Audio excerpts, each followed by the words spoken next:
Hey guys, and welcome back to my channel. I'm honestly having the funnest work from home day. I'm doing a bunch of reels, I made some brownies, I'm doing content photos for some brands that I'm working with at the moment. I had a meeting with my app developer, which I'm setting the launch date and getting all the details ready and uploading some of the final recipes before I go live. So I'm honestly just feeling so grateful for this life that I'm living at the moment. I came out of such a dark spot living in Yeppoon and Rockhampton up further north in Australia in Queensland, and I got out of a 4-year emotionally abusive relationship. I had absolutely zero self-worth. I was just so down and like nothing was going right. I was stuck in the same cycle on Struggle Street every single week, and I literally moved to Gold Coast with $50 and I've been here since April. It is now the start of November by the time this video will go live, and I just can't believe the people that I've met.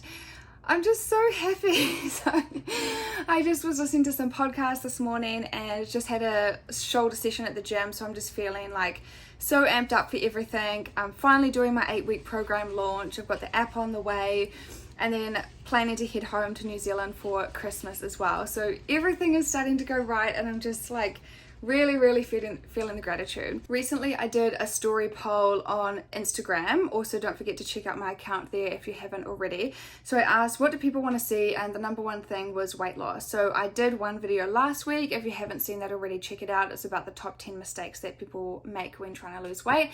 So today's video will be 15 of my top tips for weight loss as a holistic nutritionist.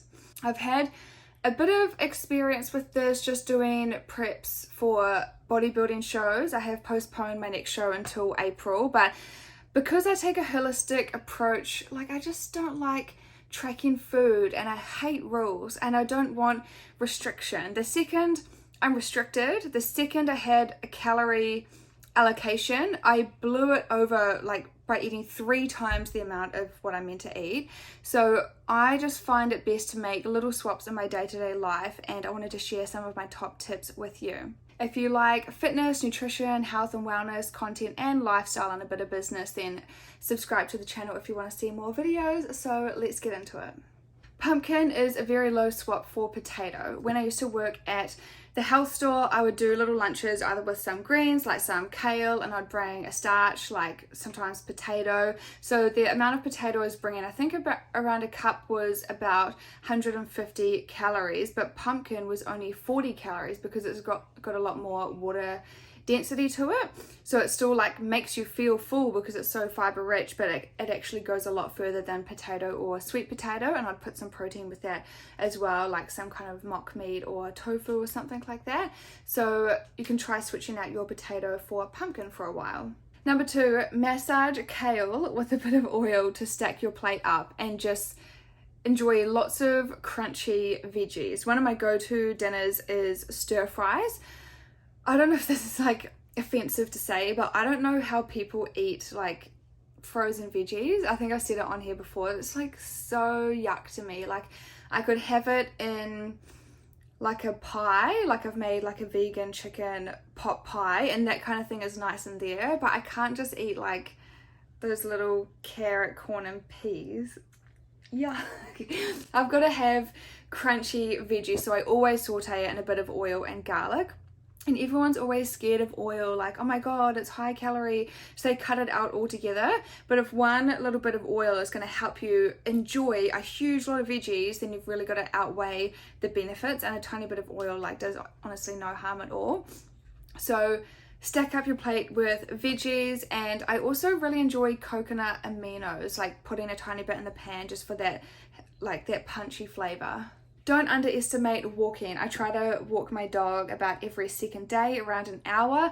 I have been more slack lately living out in the country, like sometimes I walk her on the property, which is beautiful, but it's nice to have a bit of a change of scenery. So I just made a list of places to check out around the Gold Coast where dogs are allowed, and I just start walking her and go on like little day trips with myself and get a nice little smoothie or coffee on the way and just make a nice little activity out of it. Walking is so good. Like, I honestly find my core is looking a lot more defined the day after walking, and it's so good for your glutes and your hamstrings as well, and also your mental health. Like, going for a walk in nature and listening to a podcast about whatever it is you're trying to learn about, like, that's one of the most underrated things that you can do.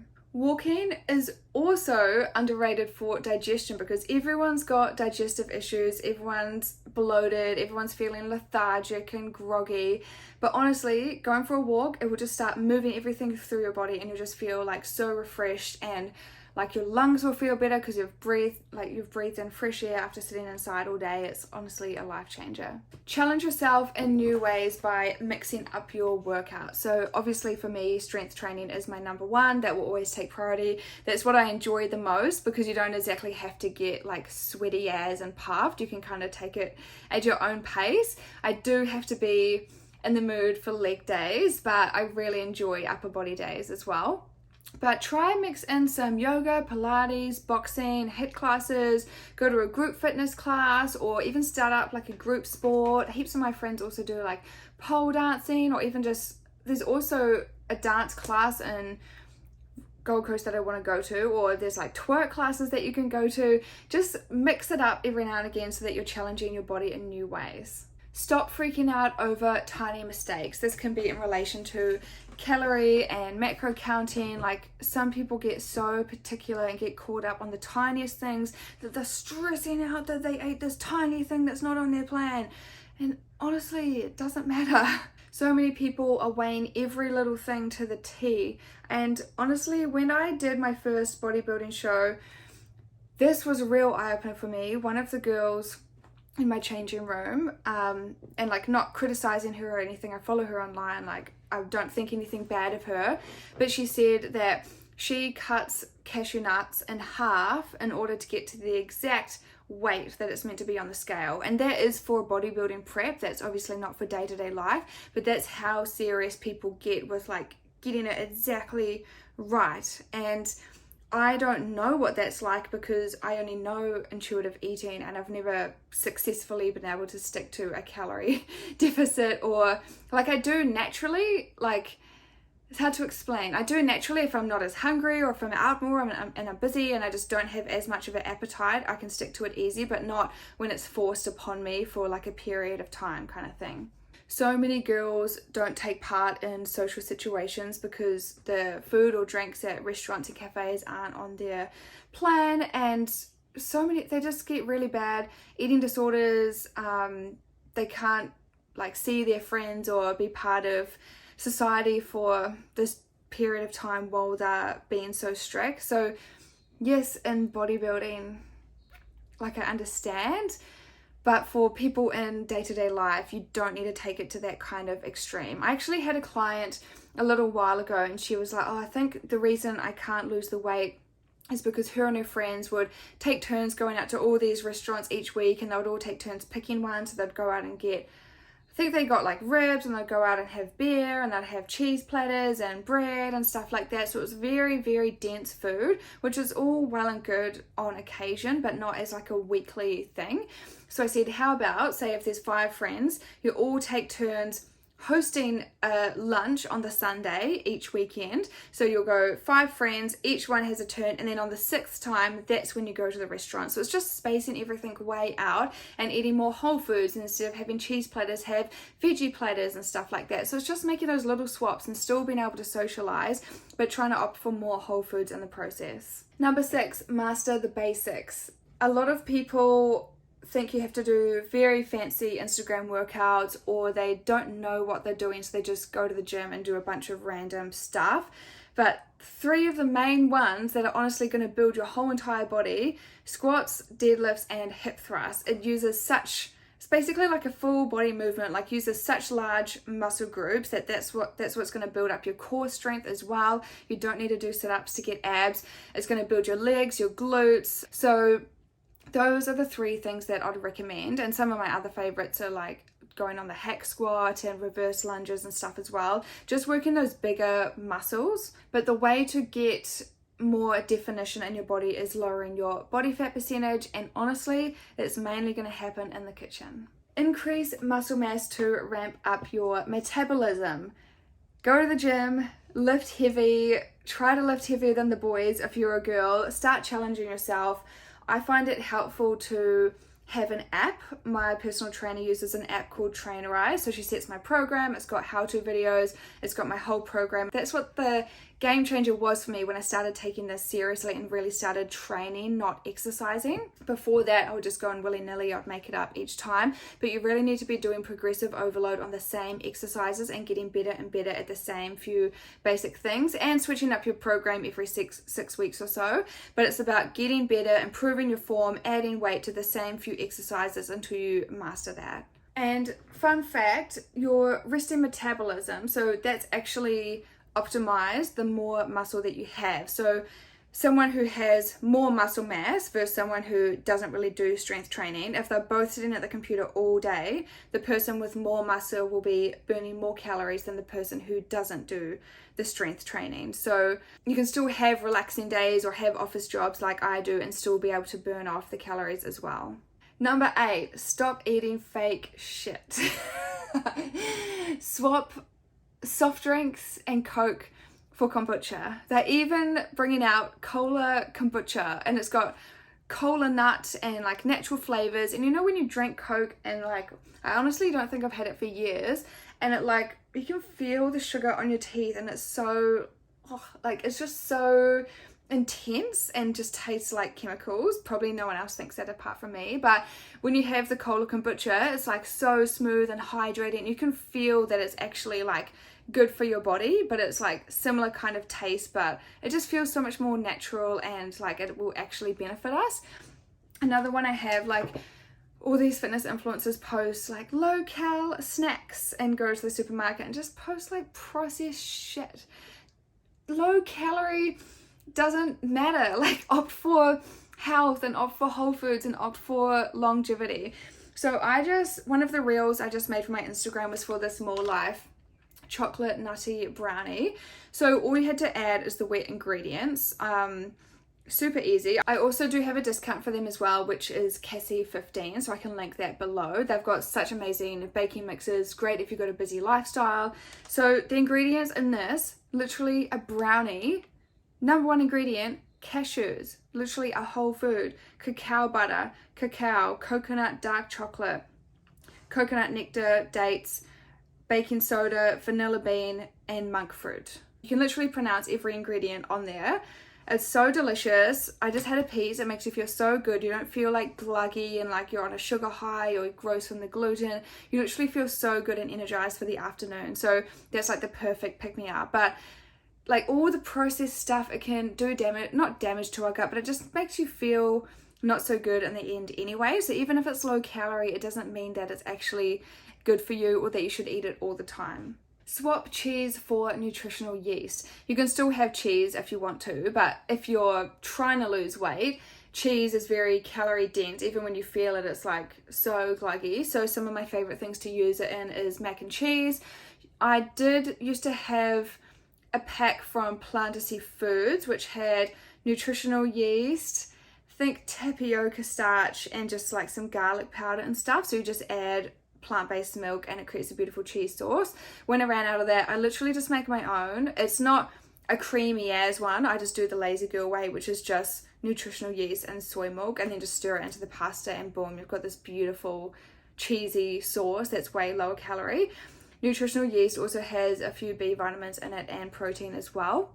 But that's just like an easy little swap if you're trying to cut but without losing the delicious flavor of your food. Allow room for occasional treats and make it an experience. You can still go out for desserts with your friends. When my best friend came over from New Zealand, we went out for waffles and it was so beautiful. We just turned it into an experience. We were like taking photos of our food and the chairs and tables were pink and it was just so cute. Like, you can still go out and do those things and still live a healthy lifestyle, but enjoy it when you do and really treasure the moment. Nothing is totally off limits, and having this approach stops fixations on food. Think about if you are hungry, bored, emotional, or if it's just a habit.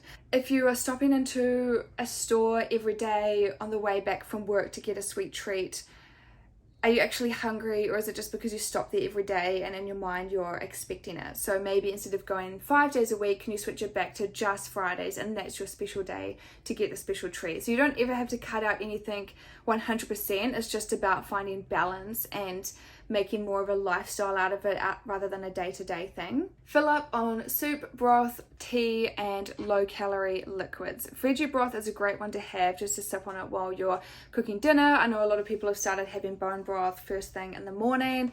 When I was prepping for this bodybuilding show in my cut, I actually don't drink tea, but I started getting into licorice tea because it's got a really sweet taste to it. So after dinner, I'll just have that and maybe like a bite of chocolate instead of like several rows of chocolate.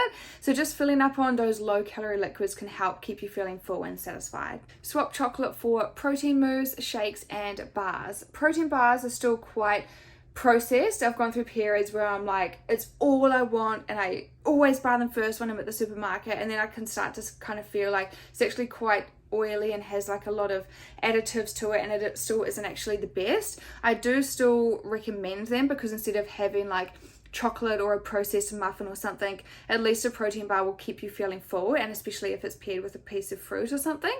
So I like the aspect of it like that, so it does help curb your hunger levels. Protein mousse, oh my god, I found the one from Muscle Nation, and it's like a custard, so you can have it hot or cold. Oh my god. But after dinner, I'll just get the chocolate one or salted caramel, which is dairy free. Literally put it in a mug, add water, stir it around, and you've got this delicious protein mousse. And that's another way to help you keep feeling full as well. Instead of buying the fancy mousse, before I found out, I used to just get my normal protein powder and add water, and I'd make big mango bowls, and I'd put shaved coconut on it and some kind of seeds or caramelized bikinis from Loving Earth. That was like my go-to dessert. But yeah, just having those higher protein desserts instead of just empty calories can help with your cravings. Number 14, pay attention to your circle and how influenced you are by those around you. At your house, are you the only one who's going to the gym, or are they all buying takeaways or drinking on a regular basis? Or even in your relationship, if you have a partner, are you the only one with health goals at the moment? None of this is an excuse. You're in control of your own life. You are in control of your own goals. No one is telling you what to do. So you need to have the discipline if that is the case. But if you're in a circle with people who have similar goals, it obviously makes it a lot easier because you can go to the gym and have a social workout together, or go for a walk with your friends and a coffee instead of doing something that may be less healthy. So having a circle of friends who do have the same interests definitely is an added bonus. And if not, maybe reconsider the people that you're hanging out with. Maybe you can be a positive inspiration to them to get into the same thing and prioritize their health as well. If you eat something less healthy and if you slip up, enjoy every mouthful, fully taste it, and remember, you still look the same. A few times I was going to Brisbane when I had to go to these meetings for this DJ competition, and I got Lord of the Fries a few times, like this delicious bloody burger and the fries and the Oreo shake, and I just like couldn't help myself. I was like, oh my god, I just have to get Lord of the Fries, and it got into a bit of a habit until I kind of got it under control. But I'd wake up the next morning like, oh my god, I probably would have put on so much weight and I'm so off track for the show. And you look in the mirror, you're still the same. It doesn't make that much of a difference. If it's got a bit more sodium or something, or like more carbs can cause your body to hold on to a little bit more water, but it's not like drastically going to change your body from accidentally doing something once. So enjoy it. I would sip on the Oreo shake and enjoy every mouthful, taste everything, like fully indulge in the burger. And then if you do that, it actually helps get your cravings away because you've been satisfied and you can go back to eating normal the next day or the next meal. And you'll probably find if you do have those things, if you're in tune with your body, it'll might mess up your stomach a little bit, so then you will actually crave more salads and more veggies to kind of balance it back out again. So it's not the end of the world if you slip up. Embrace it, enjoy it, and remember that you don't look like a different person the next day in the mirror. You're still you, you're still on track. It's about what you do most of the time that counts. And one bad meal isn't going to completely ruin your progress. So that's a wrap for today. I would love if you're listening on the podcast to give me a review. That'll really help me with the algorithm and help recommend it to more people so that I can help them on their journey as well. Don't forget, I've also got my Back to Your Roots program, which is just launched. If you're watching this after the launch date, then head to the link anyway and you can sign up to be on my email list. I've got a free Pantry Essentials guide with some of my favorite ingredients that I feel like are a must-have in any household, so you can download that for free. And then I will be launching my app very soon, and then I may do another round of my Back to Your Roots program next year, but it won't be at the same price point as it is right now. So head to the link in the description and I'll see you next week. Thank you so much for listening.